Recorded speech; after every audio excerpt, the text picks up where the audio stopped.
loi te ho na hin kho a hi trina na to kha mai the he tan na to pe na chen boina de I ma cha jong gel do po na tin na wang phat jia boina jong na to lo a hin la hi tia he mi wang se ho lungmong se la train jong a to pe train jong lungmong se la ki tol pe alam pi ham ai lo wa la train ji ham ai lo I pi ji hama train te hi tia he accident na ki sep lo a mi asang sang ana thi jong hi ana umda po na hi tuni ni kwa hi leise chunga train Agimnei phab pi hi ka hin seiding a hi in tusima honglu jo se kat le la zon chan ge inangai dingowin ka hin ti mo ve number git na hin maklong market railway track kiti na mon hi ana sei kho mo hi te loite ho ichen now India sung jeng in jong train hi adim se jeng in hi chi train line na road ji ho ko train ahung pha teng le garin yaw han lang gari len hi le apal tan ding ho kon ki gam thim ta ata en sai apji uwi na hi hitia ki gam thim ta ata a o do jiu chu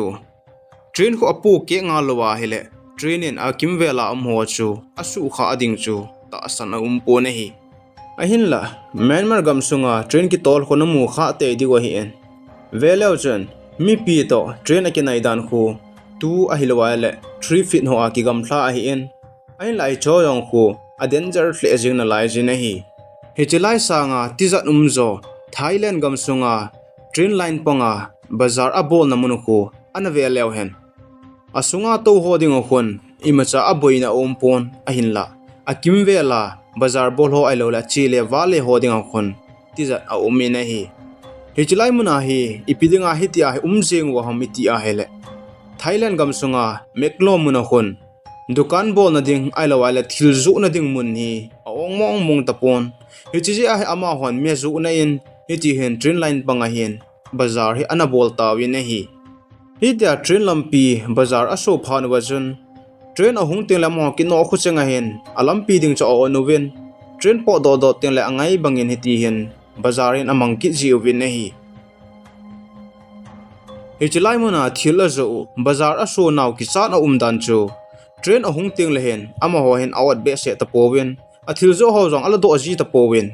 ama ho to train ki ka chu fit khat ham bo hi ji tan hi chi fit khat chu them khat alut be jong lew train chun ata kha adeu a hit kha adeu asu kha adeu ama ho dinga ki cha ta chu a hi ta na hi aban chi ki lew hen number sagi na hi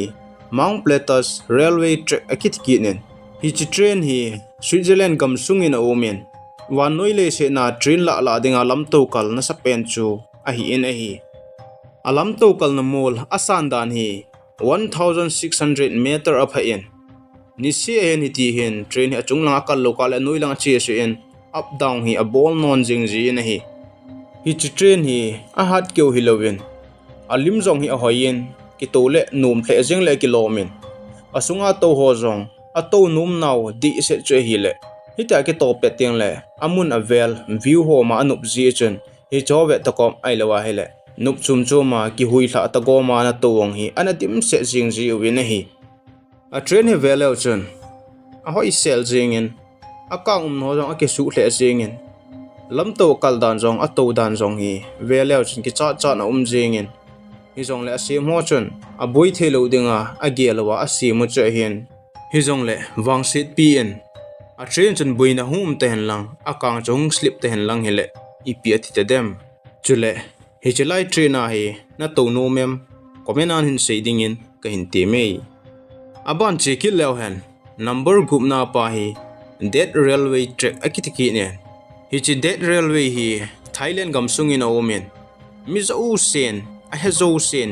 dead railway tin bo an he ovin a hi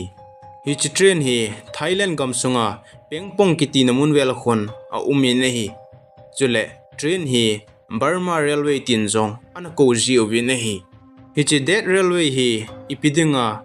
dead railway tia anamin vova an ko ham iti a hele hi chi train a hi mi asang tamta api ana thilo jena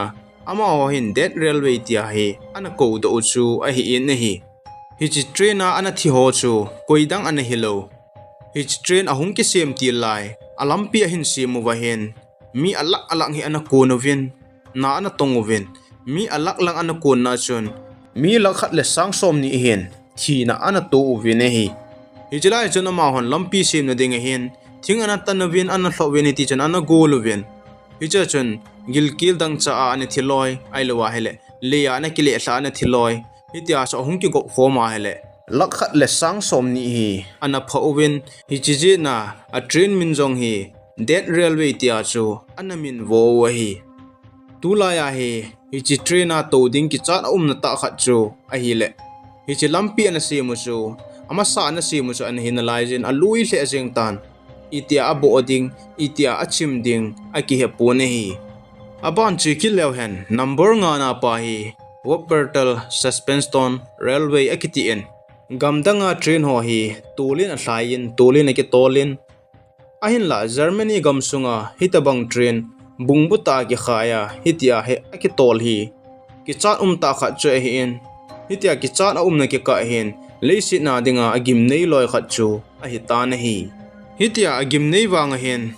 achi na hi 13 kilometer sung hi ni si a hin aki tol le ji in chule tula kona ki khaina asandan hi 40 feet a pha in hi train sunga hen hichlai vela hole le hi ana toji powin muntin gamtina train ve no ma hung ho jong ana toji win hi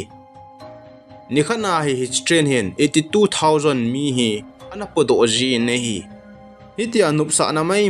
mun kam thata ta kona ana del thojing jiwang wa hen mi abang khat khanin thi na jong hi ana to ta na hi achi sa 1992 kumachun hichi train hi khat ve hi ana kle latan hicha kle hla na chun passenger hi mi som nga le mi nga he ana towin wang phal pi chun mi som nga chuna su chawin a hin la mi nga chun thi na hi ana to win hi mi som nga asu cho hola chu mi iza chu kisu khaki na lo in ki ding hi tam hichi tai lo chun sangni le gate sangni le som le thum kuma jong chun hichi train hi ana kle hla in hicha wang chun mi tam ta pi hin thi na hi ana to ta na hi hichi train a hin sim ho hen anoi langa mi asu boilo na dinga tiwin hiti chun route chunga sim jong lew sang te na sim win tule mun ong na la ya hen alam pi ding hi asim pi win hi aban chi ki lew hen number li na pa hi Rameswaram Railway akitin hichi train hi gamdang mundanga hilo hichen now India sung Chennai munakhun a umi na hi hichi train hi leisi chunga Agimnei loi khanin jong an seiwin veleu chun tui khang len sunga hitia alampi de simwa anaki toljeng anapal tanjing che hin hichi en sim pat kumchu 1914 kumchu an hita na hi chule hichi tui khang len tui apal tan naw akigam thla dan hi kilometer ni a hi en na hi hichi a train lampi asimu ki cha na na ta khat chu aning to aga ding jong hi ma cha pon alampi bo hi a hin asunga towin ga ki gelin lang apam lang ga ve do lechen hiti hi a hin thildang ma cha na mu lo ding tui bo hi na mu jing ding he tan tui jong hi chana thu ki ding ham ki cha na tle jengin athisan thlom ho ding awang chu thi na thei se chu a hi in hi hi cho keu chu hilowin ki cha na na ta kha chu a hi ki le pha si ni sia hi ni hoi ki su jeng lo a hi in hichibang chon abang teng go zu in go a ha nin abang teng a ha yin go a ha teng tui khang len tui de set chu ha ki non ni ki nong jin hitia ki non teng le train khel langa hi tui hi leng jing ji chu a hi in hi hiti hi je chen 1964 kumachon tui hi ahung ki nong tan ahung ki non pe na chun train hi na chi khatan hi le tui ho chun train chu a son thlata na hi hicha chun mi tam ta pin thina ana to win hi hitia mi tam ta pin thina nan to phana chun amon jong abang chu nim jong la hin sim tawin alampi jong chun ni aso tawin tu ni chane hin train hi ahlai jing na lai jin hi aban chi ki lew hen number thum na pa hi white pass and yukun ro akitin hichi train hi leise chunga train a hoi pen ki chat pen chu an hi in USA Alaska munakhon a umin hi hijilai gama chun bubang ho he ana thlajingin a hin la train hin bubang ho chu ana phut jin hi ti chun ana che jing ji in hi asunga to ho dinga thanup a na ta khat chu hi le asunga ko na apam lang a view event na hele hiti hin mul chung ho a hen bu bang thla ho chu walit le amu wa hele alungu zong amung chomin a tho zong anu min hi ahin la ki cha na na ta khat chu train hi mul mula chi hi in asunga kona chunglang ivet le phanan tin anoi lang chu kola hi jengin bp sangai lawa hele thi san hlom ho dinga chu thi na I macha a hi pon ki cha na hle jengin hi hi cho chu thu chom hi ki le train a dinga ki cha na na ta khat chu nisi a he tia he bu bang thla jeng che hi in achi kha thim lawa hi le alampi ho chu bu bang ho hen an tum ji he tan bu bang ho na dim se ji he tan train a che teng le hi tia he train chun bu bang ho cha ta do pia chi jing ji che hen a tol ho dinga ki chat na na ta khat chu lampi chu phar cha mu lo diu he tan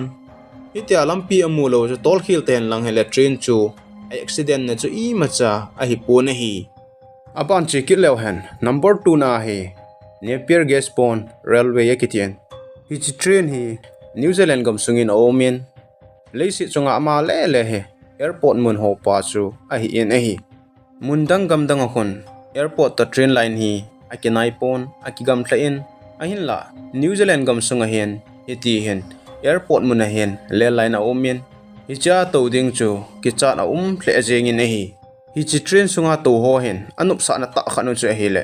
amun zong anomin a view zong ho yen hi chu anup sa na wa hi in ki cha na ta khat chu len a ho hen lang train a ho hilew ki he to che zong lew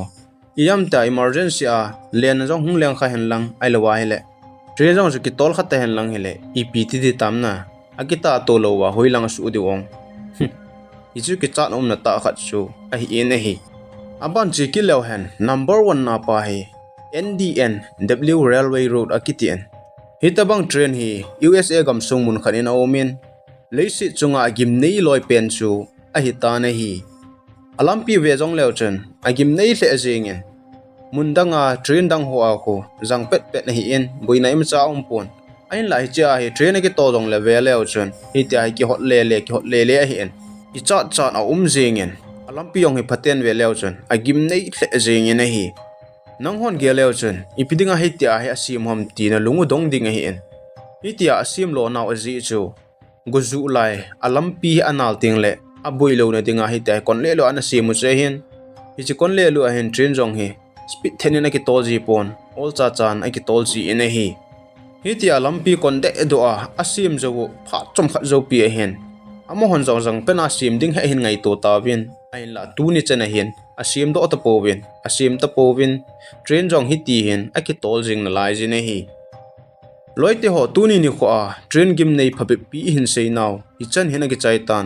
azona chan hin vele an ngai jo sina bon chaw chun ki pa thu kain sein video tha hung ki taka sin ananga jingoi te